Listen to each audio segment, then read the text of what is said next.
Chapter 4. Welcome to Earth, the insane asylum of the universe. I used to worry about people. Now I don't care anymore. We're all just waiting here, killing time before we expire.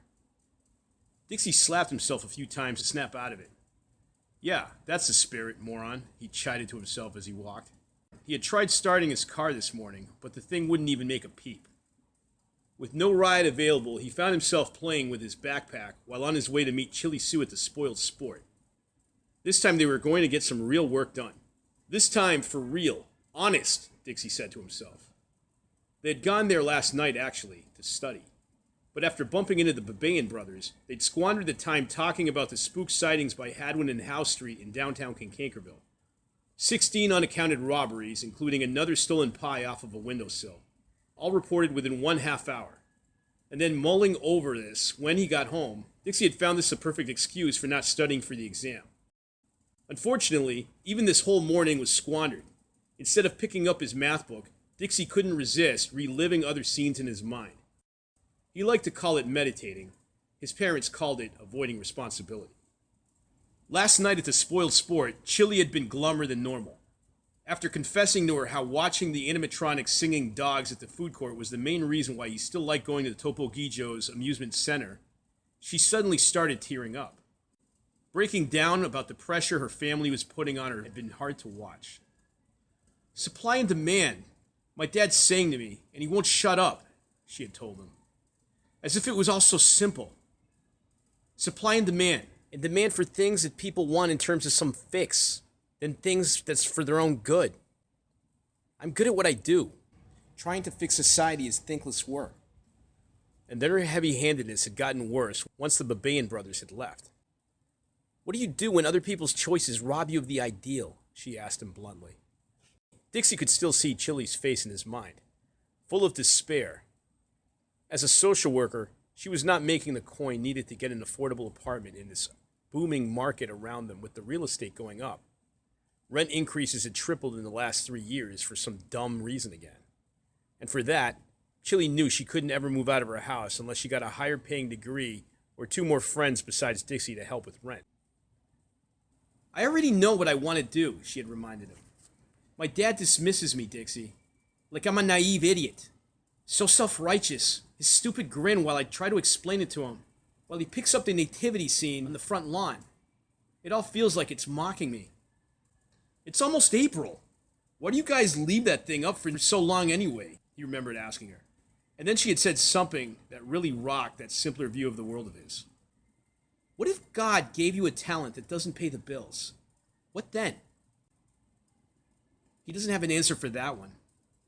He wished he hadn't been raised in a religious family of his own with no real soul. Don't fall into the trap, Dixie's mind willed to his best friend telepathically as he kept walking. Strength and strength. No complaining. After all, what if he and Chili had lived in an NWO country instead? One of those countries that after the second flood had really gone Orwellian. It could have all been so much different for them growing up. Living under a strange mix of socialism run by technocrats and AI governments in one of those places. Some had loved it. Most wished they could escape. So I'm basically fated to exist misunderstood. Chili's recent voice continued in his memory. Considered a slacker because I don't want to go to college. Unsupported by family that is intimidated by their view of economic reality. Her frustrations had been unsettling, mainly because they were hitting home pretty bad. I'm going against the grain, dude, she had gone on. What if your natural passion does not allow you to barely survive? Does God ever favor anything? I can't live in a world like that. Dixie kicked a rock down the road as he started walking past the bagel district. It was a series of independent bakeries in Kankankerville that served the best powder cookies and rhubarb pie money could buy. Sadly, there was never enough seating there to hang out long enough due to the social distancing practices that were being utilized there. Most of the bakeries in Kankankerville were old school. I'm not a professional victim no matter what Uncle Frank says, Chili had been insisting. She wished she had the money, or the drive, or the understanding, or the connections for that matter, to escape her confusion. She wasn't a full have-not, but her family just didn't give her space for sympathy with any of her ponderings.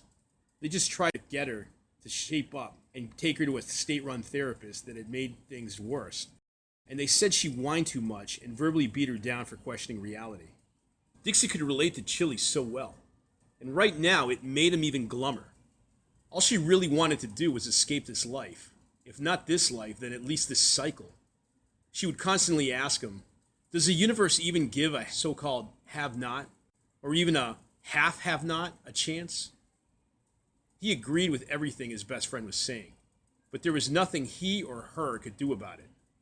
Observing the swirling clouds in the distance to the north as he passed 1999 Street, it seemed as if the weather enjoyed reflecting his own moods lately. He smiled grimly. What if she was right? What if the end game in joining what she called that rat race was destruction anyway? It hadn't worked so perfectly before when his parents were young, and it didn't feel satisfying now. Damn it! You were doing so much better today, kid. Don't forget that, he said out loud to himself, and then telepathically again to Chili, as if she was right there with him. Maybe he shouldn't tell her more about his own problems. Maybe they should just, who knows. What a week. His recent car accident, the strange visions, and now officially getting fired. Before this week, he had been doing more or less relatively well. And just like Chili would say, one positive stride forward and then something pulls you back in. Was it too much to ask to have a whole season of bliss in and out? It was supposed to be a great spring. And then there's that damn math exam, Dixie thought out loud. Actually, he thought how maybe today she must be doing better than he was. It was always something. Either he was having a good day and she was down, or the other way around. Why can't luck ever be even, he wondered. And then he snorted to himself. I'm falling into the trap again. Slapping his face a few times, he realized that perhaps it might be better to snap out of this rut.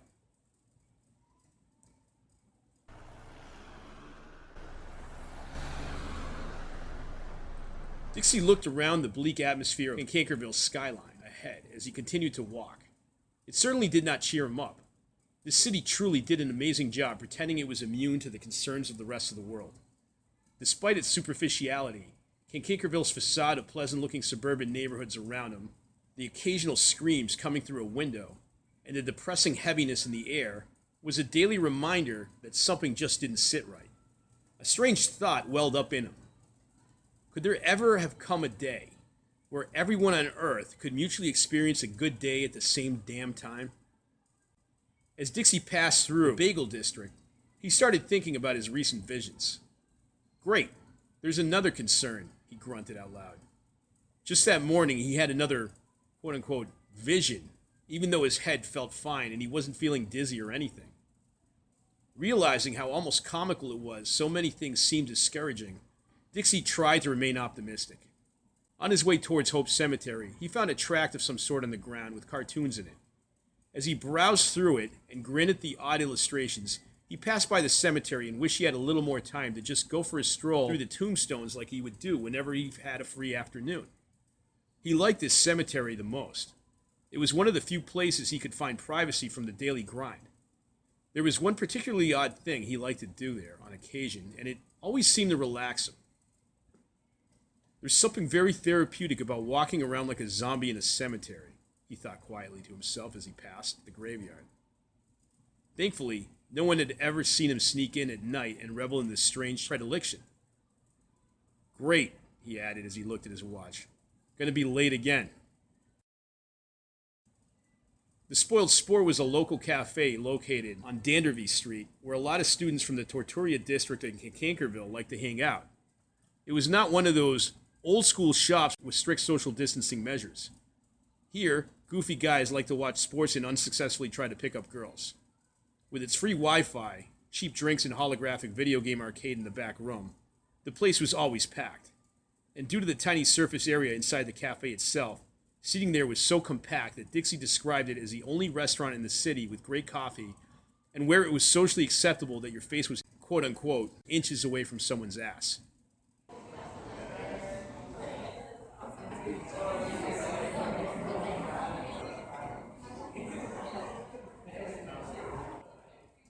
Every table was filled when he got there.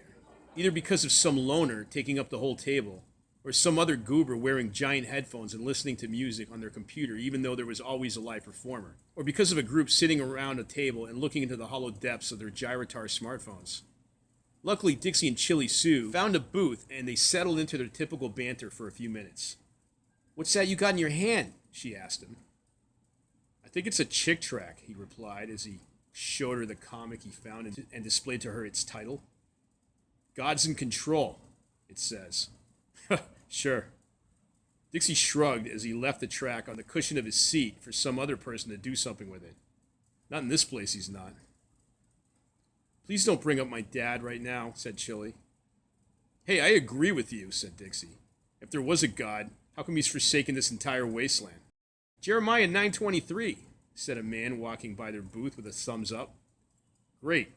It was Pastor Martin, head of Jeremiah's Hostel, a local charity organization helping the homeless in Kincakerville." Chili had to smirk.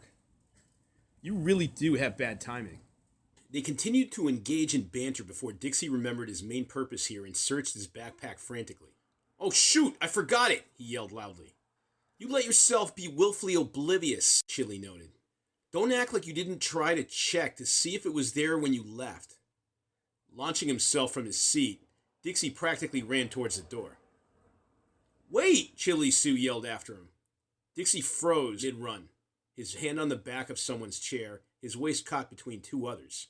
His shoulders were up by his ears, a side effect of sucking in his pudgy stomach. He looked back at Chili, a pained expression of guilt on his face. Chili was very aware that his sudden escape and her shout had gained the attention of most of the cafe. "If it's the algebra book, don't bother. I forgot mine too, and my notes." Dixie let out a sigh and lowered his shoulders. He half grinned while walking slowly to the table and sliding back in the booth.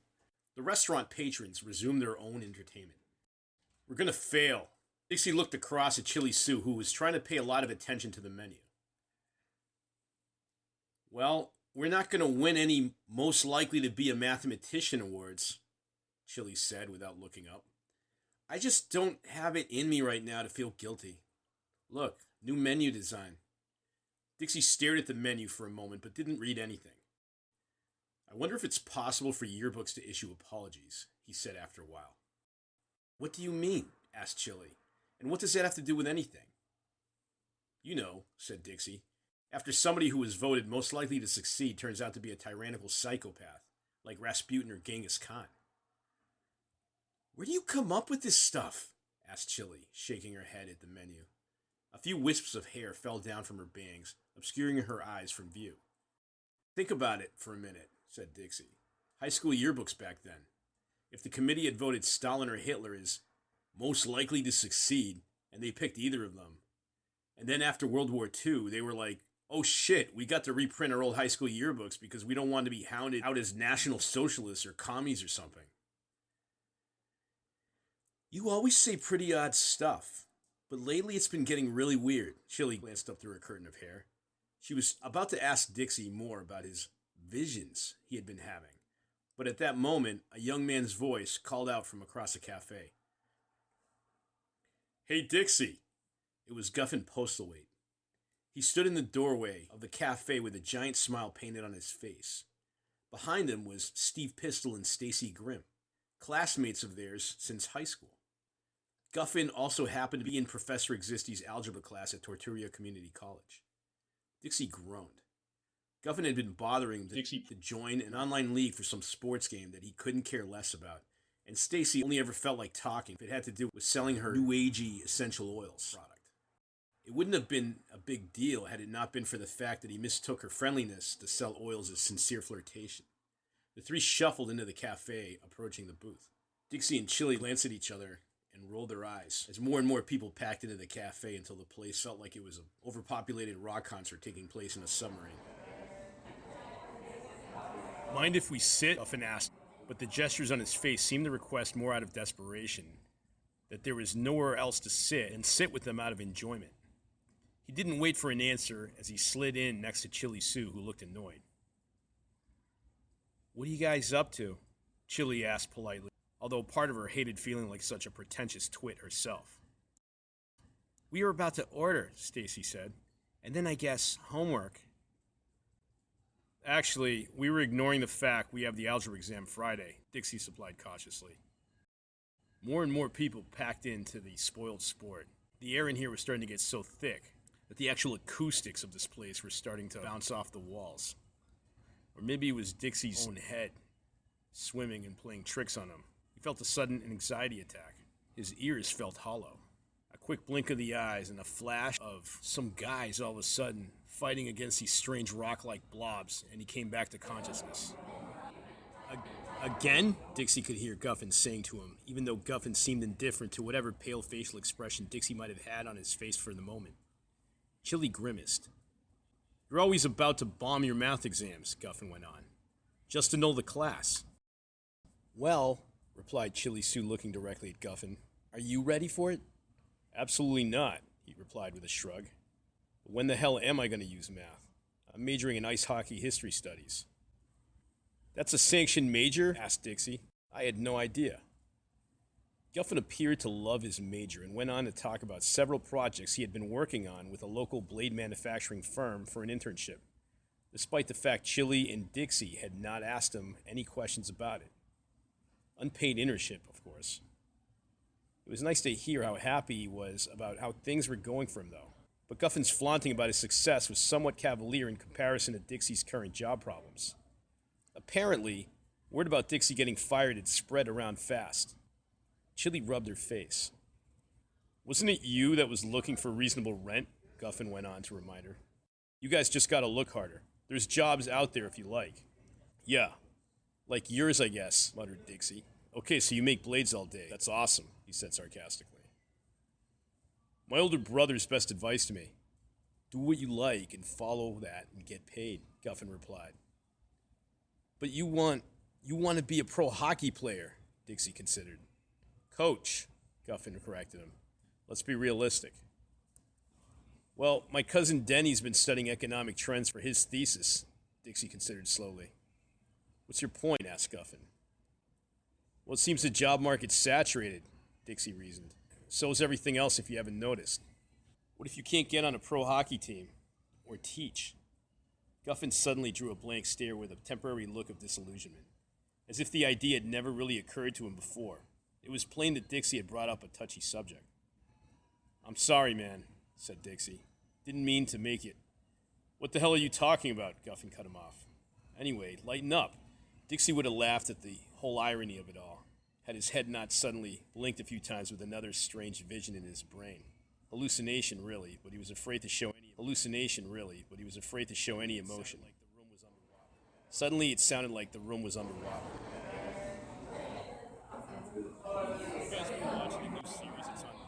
You guys been watching the new series? It's on Office Box. You know, the floater. He could hear Guffin ask him in Chili. Haven't seen it yet. Chili Sue had to admit with complete disinterest. What's it about? It just sounded like a bad action movie. Well, that's actually what I was going to tell you you've been up to, said Guffin. Just wanted to bring some pleasant news about it before you two had to get all philosophical. I didn't do that, protested Dixie. I was just... Anyway, it's good, Guffin announced with approval. Just binge-watched the entire first season this week. It's not bad, actually, put in Stacy. Apparently, it was about some guy who found out he had a floater in his eye. Yeah. And then it causes all sorts of things to happen to him, she added. I just saw one episode. Dixie tried to chime in pitifully. It just sounded like some weird sci-fi. Before I watched it, I pictured a guy stranded out in space trying to figure out how to survive and get around. No, it's way better than that, Guffin explained excitedly. It's about a disgruntled ophthalmologist who finds redemption in switching his profession to podiatry, but the burden of his unending school loans caused him to go crazy. Solid stuff I can relate to, said Dixie.